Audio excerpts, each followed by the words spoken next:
How are you today, Thorny? What's up?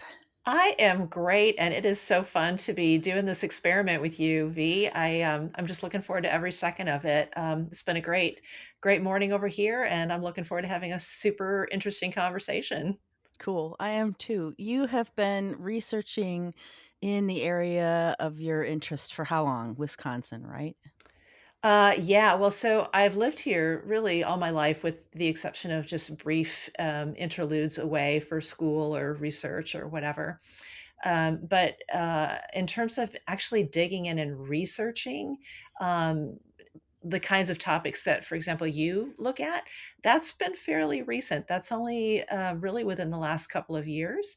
It's not that I haven't known that stuff is going on here. I'm very, very aware that stuff does go on here, and I've been aware of that for a long time.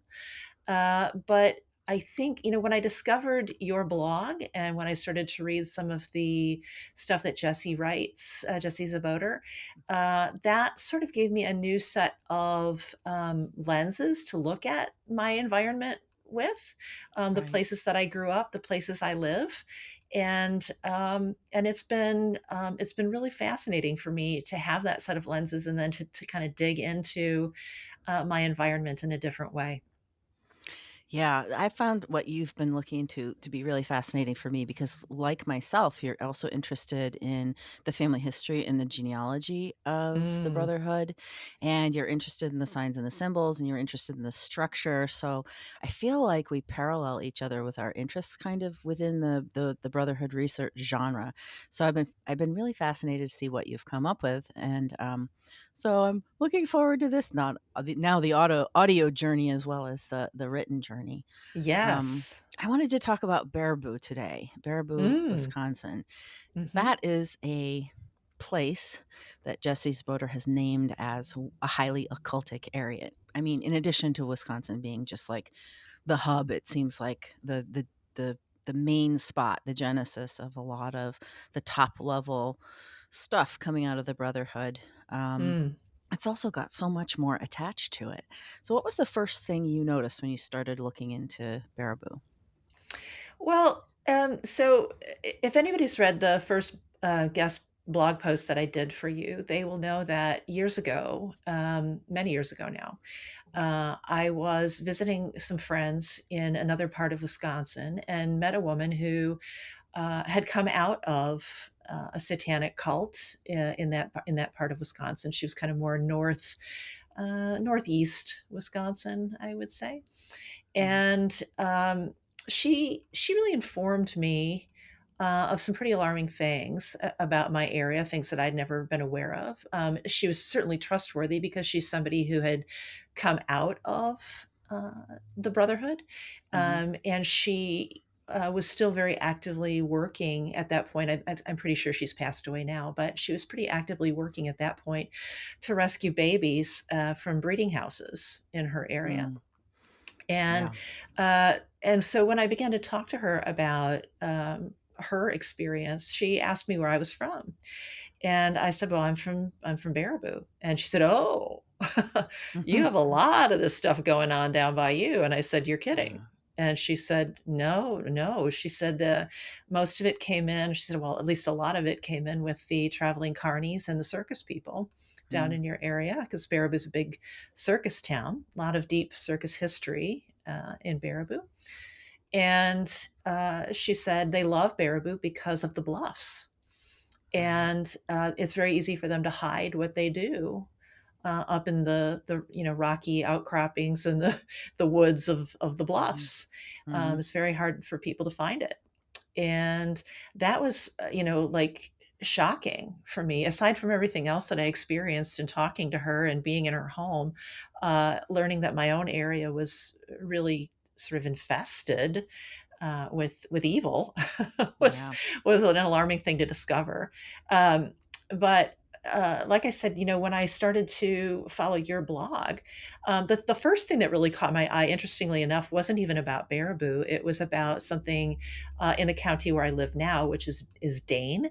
Baraboo Mhm. is in Sauk County, just to the northwest of Dane. But I live in Dane County now, and one of the first things I saw on your blog that really kind of grabbed me was you were writing about Epic Yeah. medical Yeah. systems Out of Verona. and all the records, the medical records, and the campus there. And I had been hearing lots of not so great things about Epic for a while. And so I started digging into that. And then as I started digging into that and some of the things you and Jesse had said about Epic, and the research done there, it sort of spilled over into what Jesse had said about Baraboo. And Right. I thought, oh yeah, well, Mhm. time to dig there. Um, I would say, some of the first things that I really started to look at differently in Baraboo than I'd ever looked at them before were the Circus World Museum, Mm. which kind of makes sense when you consider that this woman that I'd met years ago told me that a lot of what came into Baraboo came in through the circus. Mhm. So I started to look at Circus World Museum, which is like a world-renowned circus museum. They have the largest single collection of circus wagons. They've got a huge circus archive. Like if you ever want to know if somebody in your family was in the circus and what they did, or what role they played, or how long they were there, that's where you go. Anything you want to know about Mm. the circus, you go to Baraboo into the archive there. Hmm. Um, That's fascinating to me because the Brotherhood has a thing about keeping records, so the fact that they know all yes, that and they've stored all that is impressive and abs- consistent. Absolutely, and we should talk about, records in Baraboo because, I've noticed that they are particularly good at keeping records. The Sauk County Historical Society is one of the best historical society sites that I've ever seen. You can access more records on that site than pretty much anybody else I've ever at least a county seat or Mm, a smaller historical society. You can access way more records there than you can mm, on most other sites. interesting, interesting. Uh, and then you've got this circus archive, which is world renowned, um, and circus collections. So, and of course, the Ringling Brothers are the most famous circus to come out of Baraboo. Not the only circus by a long shot. There were at least four circuses, including their cousins, the Gallmars. The Gallmars and the Ringlings were related. Um, but the Ringlings are the biggies, and the Ringlings, incidentally, were all Masons, as I discovered Oh, as I wow. started to do some of my research on the Circus World Museum and Yeah. the history of the circus in Baraboo. I was gonna So ask you if you thought that the circus families, the progenitors were in the Brotherhood or not, but given that they were Freemasons, the likelihood of that is pretty high. it is pretty high, and when you go and do the research, you find out that, ding, ding, ding, ding, yes, they're absolutely in. The Gallmars were in. One of the Gallmars is a past master of the Baraboo Lodge. Yeah. Yeah, it's there. And I actually found a really fascinating um, article that some wonderful mason had done on these aprons that were specially made, these Masonic aprons that were specially made for the Ringling Brothers, who Mm, on one fine evening, I can't remember what year it was, I would have to go back and look, but they usually weren't all in town together because they had all these different jobs with the circus, and it demanded that they be lots of different places at once. And on this one special night, they all happened to be at the Baraboo Lodge on the same night, and they were presented with these very special aprons that had been made for them. wow. And I actually have photos of the aprons, or at least one of them, because this guy wrote an article about them, and they were missing for many, many years. They were given away at some point by the family to a family friend, Mm, and then somehow they went up for sale, and somebody in the lodge in Baraboo decided, oh, let's do some fundraising and get those back. hmm. So those are all on display now, apparently in the Masonic Hall in Baraboo. Wow, I've never actually heard of a specialty like, family related or event related Freemasonic apron before. That's the first time I've heard of that. That's fascinating. I wonder if there's more of that, or if it happened to be related to something special or specific or ritual or something. That's interesting. Yeah, it's a really good question, and I don't know the answer, but I was really just sort of astonished to see them. I mean, I'm not a big fan of Masonic aprons, as you can well imagine. Me neither. Uh, but in terms of the craftsmanship and the coloring, I mean, they were beautiful. White lambskin with sort of a um, like a sky blue velvet, I think, Mm. and silver embroidery. I mean, Wow. they really spent some money on those aprons. It's really clear. Hmm. So Well, for yeah. anybody listening who doesn't understand the history of Freemasonry and the Brotherhood, Freemasonry is a worldwide society. It's a fraternal organization that, at its inner upper core, is occultic. And this is one of the more difficult things for the average person to accept or to understand. But the Brotherhood itself, as an occultic organization, tends to hide itself inside of larger memberships. The vast majority of the individuals in the membership have no idea what's going on at the upper echelon, and they have no idea that what they're participating in and paying dues to at the higher levels is actually occultic. So, Freemasons are one, and there's a thousand other organizations that are like that as well. Not to mention the Rotary Club and the Elks Club, and a vast majority of the rest of the typical and most prominent um, fraternal organizations in the United States anyway. But in addition to that are all the other orders, et cetera, that the Brotherhood owns. So if you're not familiar with the Freemasonry occultic inner core, you might want to read some books by Bill Schnoebelen, William Schnoebelen, Mm. Schnoebelen. And he's got some excellent books. He's an ex occultist who has written extensively on Freemasonry. So if you haven't switched off already because you're irritated that we've called Freemasonry occultic, that would be the place to go. At least that's where I would recommend starting. Indeed. Yeah, yeah, he's a great resource. Could not agree more. It's interesting that you should mention the Elks as well, because Baraboo does or has had, I think it's probably shrunk quite a bit now, but for years it had a very face forward Elks Club that was located in the old Al Ringling Mansion, which lies in Baraboo at the corner of Broadway and Fifth Avenue. And it's like a sort of a red sandstone it's big mansion. And after the family sort of didn't want it or need it anymore, I think it got sold to the Elks. Mm, And that's a whole interesting um, sort of weird rabbit hole in itself. The second bit that I started to really look at in relationship to Baraboo was the Al Ringling Theater, which he built in the 1910s, mm. and it's a gorgeous.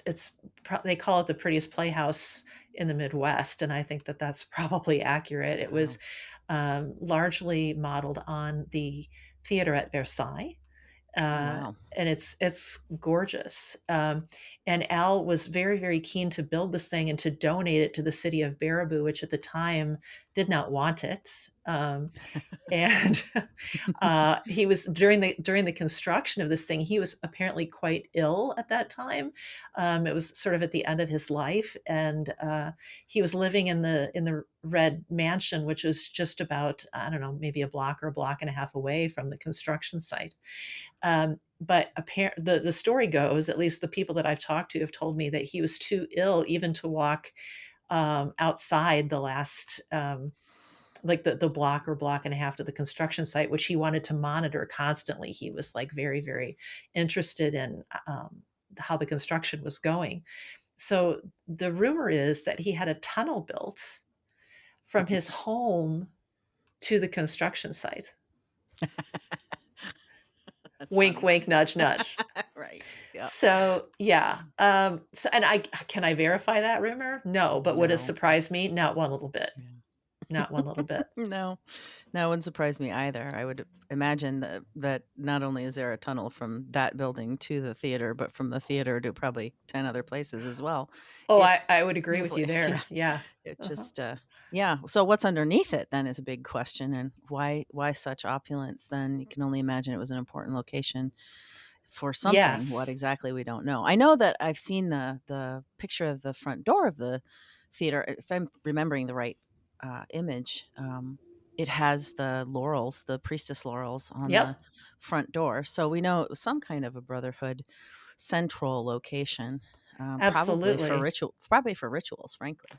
Oh, that again, I would it would not surprise me at all, and if you look, when you walk into the main theater space, and you look up, what you're immediately gonna see, although it was covered for years and years by a layer of white paint, is it's not a glass cupola, it's like a painted cupola, Mhm. with clouds. And Oh, right. and then around that, there are all of these, sort of Greek or Roman looking, gods and goddesses and Cupid looking things and, or putti, or I think they're cupids, I think they all have wings. Um, but they're definitely signaling something, and I have Mm. a lot more research to do on I think even some of his family, the Ringling family members may have been represented in some of those paintings, much like if you go into, a European palace, Mhm. you'll see Right. things like, people being represented as different gods and goddesses or whatever, but, Yeah. I definitely think there are veiled references, happening there, and, there's more too, like, when you look at the front of the theater, it's you don't just see those, laurels on the glass of the doors. You if you stand back a ways and look at the full facade of the theater, you're going to see, the 2 columns, that are Mhm. always, what I'm trying to remember what they're called. Is Boaz it and J Joachim and the and Freemasonic Boaz? Or tradition. yeah, Yep. yeah, Or the the 2. Baal and Ashtoreth poles in the Yes. biblical tradition. Yeah, same Yep. thing, but different names, yeah. Yep, yep. Those form a prominent part of the facade of the building, so. So those, from what I understand, depending upon what is above them, whether it's a flat, connector from one pole to the other or whether it's a peaked pole from one corner to the other, that can indicate that there's some kind of stargate or spiritual gate there. Mm, And so can if I'm remembering correctly, and this is part of the problem, of course, with doing a podcast, and we can't look up everything that we think of. So if I'm remembering right, the cupola or the dome, is it a dome like thing in the middle of it? well, there's a marquee that sticks Marquee, way out okay. front, and that's sort of messing with my memory of what happens between Mm. those 2 pillars, Mhm. because what I see in my mind is the marquee, you know what I mean? Right. I don't see what's connecting, but I will definitely, I will We'll dig have to up a take a look photo at for you that. that we can actually Yeah. slide into the video. So those Um that front facade could definitely be indicating some kind of, an area where, underneath the building or maybe on the second, is there a second level to the building? Is there like a there balcony area? There is, and it's unusual. So, most American theaters do have just a standard balcony where you Mhm, have, kind of row seating like you would have below. It's just a level up. mhm. But at the theater in Baraboo, the Al Ringling Theater has box seats. And you Okay, want to yeah. guess how many it has? Well, 13 maybe? I can't. It's either 13 or 17, both of which Okay. are prominent brotherhood Right. numbers. So Numbers. yeah, yeah, yeah. Right, I have yeah, to go okay, back and so count again, but I think, yeah, it's one or the other. Mhm. so one of the things about the kind of like the domes, I guess the is it the Capitol built the White House has a flat roof. I guess the Capitol built the is it the Senate building that has a domed roof? A lot of, areas that have kind of the domed roof and the front facade of the 2 poles with either a flat top or a peaked top over them, those can all be symbols of some kind of, ritual location or spiritual gate location, and This sometimes is the thing great. about the Brotherhood is they repeat a lot. They just seem to do kind of the same architecture and the same structures and the same symbols over and over and over again. And once you start to be able to learn how to decode them, which is something that both of us have been looking into for a little bit of time now, Mm, it starts to make sense because you can parallel one building to another building and kind of get a sense for what they do there. right, Um, absolutely. Well, and one of the things that occurs to me, and I have no idea because I don't go to these sorts of, yeah, Luciferian events, but one of the things that occurs to me is that those boxes around the top, the around the upper story of the Al Ringling, if they're doing rituals there, are those boxes used for elite guests, prominent attendees? Is the stage space maybe being used? I could don't be. know. It would you be know? interesting to know. I'd like to have a peek once into, the world that they live in. I'm a very visual person, so it's hard for me to imagine some of the things they could or could not be doing. It's hard to get a sense, when you're just Mm, thinking about a building or looking at a picture from the outside. But mhm. yeah, it's a good question. It's like, what exactly would they be doing there? What groups would meet there? What would be the purpose? So, Right. yeah, Right. but definitely a building of interest for sure in Baraboo. Mhm. Yeah, absolutely. And recently, I think I might have sent you a picture, at one point, or may have posted on your locals site. But in the last few years, there's a Baraboo Public Art Association, which, has been doing a lot of mural related and sculpture related work in the last, maybe decade in Baraboo, maybe a Mhm. little less. And recently, one of the projects that they did was to paint a great big circus wagon wheel, right in the middle of the roadway between the Al Ringling Theater and the courthouse. Um, so Yeah. that's also fascinating because, you and I have talked about, how those, at least privately, we've talked about how those wagon wheels, likely represent wheels of bondage Yeah, and yeah, the system. same thing with the, kind of ship's wheel motif and Yeah. the train wheel motif, older trains and Yeah. the ship's wheel. I said that already. Can't think. But yeah, that kind of circle with a lot of, Spokes. spokes is very Yeah. indicative of child trafficking or child and adult trafficking, and perhaps even you have to wonder with the circuses if it's not animal trafficking as well, or human trafficking, or even drug trafficking. Like for example, it inside the carcasses of dead animals. That's also been mentioned as a possibility for Oh, items. interesting. So, in terms of Mm. circuses, is there a railroad that goes in and out of Bear? Were there the railroads big there because of the circuses? Did they use the railroads? Yes. So Baraboo was a sort of small railroad stop starting in about, I think, the 1870s. Hmm. But under, well, let's see, I'm trying to think when it would have been. It seems to me it's around the 1890s, maybe, that, again, I'd have to go back and check my dates for sure, but it seems to me it's in the 1890s that Chicago and Northwestern Railroad really expands operations. And essentially, for about 20 years, Baraboo was Chicago and Northwestern Railroad headquarters, Oh in wow. that part of in that part of the state. And I think they finally moved it to Madison. But yeah, Baraboo was a big deal for a while there in terms of the railroad, and they Thank you so much for joining us for this first part of the first installment of V in the Wild. The nature of the rest of our discussion calls for a bit of discretion, so the remaining two-thirds can be found on veronicaswift.blog. I hope you all can join us there. We are a membership funded website that explores the Brotherhood, one of the most hidden and most powerful groups on the planet. Thanks for being here today with us, and we'll see you next time on Be in the Wild. Blessings to you all.